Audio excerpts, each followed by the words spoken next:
এই যে বড় বউ, ওকে নিয়ে পীড়িত করলেই চলবে?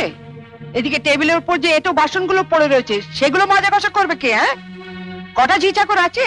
যাচ্ছি মা। চলো না দিদি, আমি তোমার সঙ্গে হাতে হাতে কাজ করি।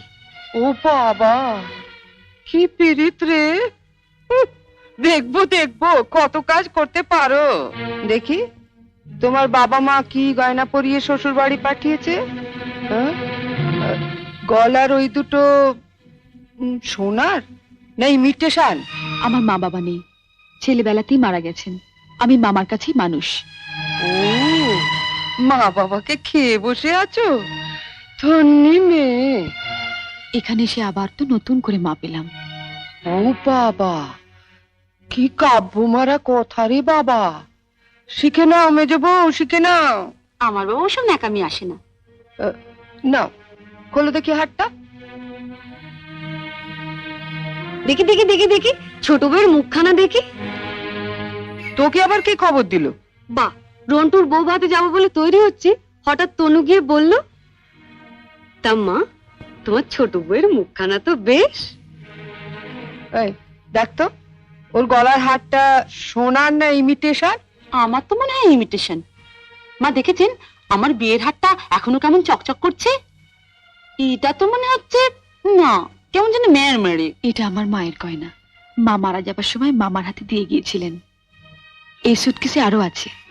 দেখি দেখি দেখি, সরো সরো সরো না, বাপের বাড়ি থেকে কি আনলে দেখি।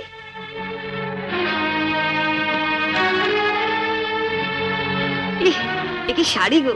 ই মেয়ে, এ নিশ্চয়ই করে ভিখারি বাড়ির মেয়েকে বিয়ে করেছে তনু। আমাদের বাড়ি ঝিরাও এর কাপড় পরে না।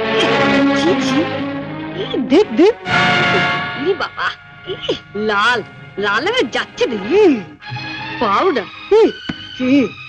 মা মা, আমি ঠিক বলছি মা, এই নিশ্চয়ই কোনো বস্তি বাড়ি মেয়ে, নইলে বিয়েতে কেউ এরকম শাড়ি দেয়? দেখ দেখ,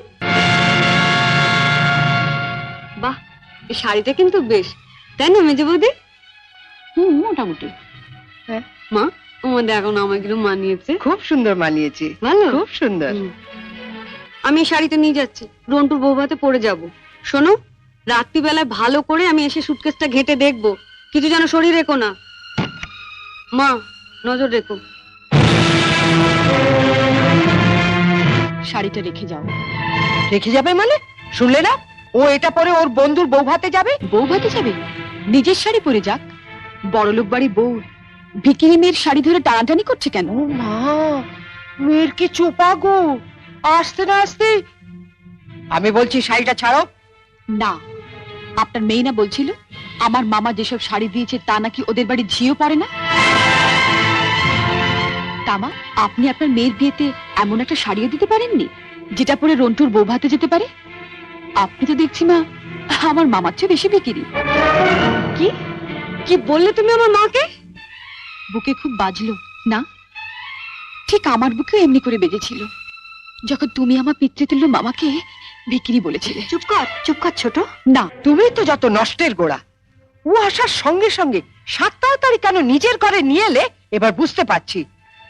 এর মধ্যে ওর কালে বিষ ঢেলে দিলে। দিদি কোথায় বিষ পাবে যে ঢালবে? আপনি আর আপনার মেয়ে তো বিষের জমিদারি নিয়ে রেখে দিয়েছেন। ছোট, শাড়িটা দিয়ে দে। না, আমার মামা খুব গরিব, বিয়েতে আমাকে ভালো শাড়ি না দিতে পারলেও এই শাড়িটা অনেক কষ্টে কিনে দিয়ে বলেছিলেন, বাড়ির যিনি গুরুজন তার পায়ে দিয়ে প্রণাম করো।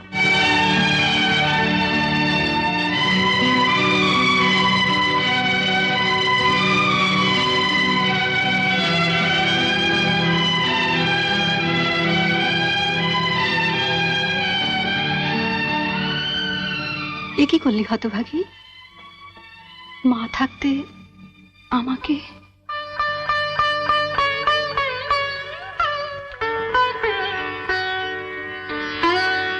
ছোটবেলায় মাকে হারিয়েছি, কত আশা নিয়ে বাড়িতে এসেছিলাম, নতুন করে আবার মাকে পাবো। কিন্তু বড়দি, ওনার যা মূর্তি দেখলাম এ তো মায়ের মূর্তি নয়। শাড়ি দিয়ে প্রণাম করলে আমার মরা মায়ের হাতটা কষ্ট পাবে। শুনলে মেজে বৌদি, শুনলে? যত বড় মুখ না তত বড় কথা। ঠিক আছে, রন্টুর বউ ভাত থেকে আসে, তারপর তোমার হচ্ছে। দাঁড়াও, যাবার আগে ছুঁড়ে ছুঁড়ে যে শাড়িগুলো ফেললে সেগুলো সুটকেসে তুলে দিয়ে যাও। তুমি বড়লোক বাড়ির বউ, তোমার বাড়িতে 10-20টা ঝি থাকতে পারে, কিন্তু এই বাড়িতে তো ঝি নেই, তাই কাজটা তোমাকেই করে যেতে হবে। কি হলো, তোলো। ছেড়ে দে ছোট। তুমি চুপ কর বড়দি। রন্টুর বউ ভাতে যেতে গেলে কিন্তু এই কাজটা করে দিয়ে যেতে হবে ঠাকুরজি। আমার বাড়িতে? মা, কি ডাকাত মেয়ে রে বাবা। যাই, ওনাকে বলি গিয়ে যায়। তুমি কোথায় যাচ্ছ?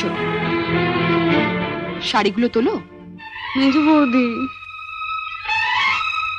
ও বড় বৌদি, ছাড়, ছেড়ে দে ছোট, ছেড়ে দে, নইলে কিন্তু রন্টুর বউ ভাতে যেতে দেবো না। তোলো।